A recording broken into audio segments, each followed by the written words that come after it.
চর পড়েছে, চর পড়েছে, গৌরাঙ্গ বাবুর বাড়িতে চর পড়েছে। হাত বন্ধন পা বন্ধন দেবতা বন্ধন করি, নামটি আমার জ্যোতিরানী কালীচরণী বাড়ি।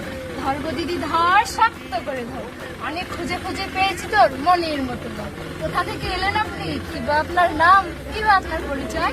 দিদি আটখানা ছাড়, ছি ছি ছি ছি, একই কেলেঙ্কারি, ভদ্রলোকের কন্যা চুরি। গ্রাম কিসমত কেওয়ারিগাঁও, জেলা ঠাকুরগাঁও, উপজেলা ঠাকুরগাঁও। চোরকে কিছু শাস্তি দিন, আমাকে কিছু পুরস্কার দিন। 1-2 টাকা নেব না, 5,000 1 টাকা ছাড়া কিন্তু হাত ছাড়বো না। টাকা যদি না পাই নিয়ে যাবো ঠাকুরগাঁও থানায়, বড়বাবুর হাতে তুলে দেবো, 12 কেজি জুড়ে দেবো। মাসে মাসে গুনবেন টাকা, জামাইবাবুর পকেট ফাঁকা। জামাইবাবু কমলা লেবু, পকেট ভরা পান, আমার দিদি দেখতে দিলে করবে অপমান। দেন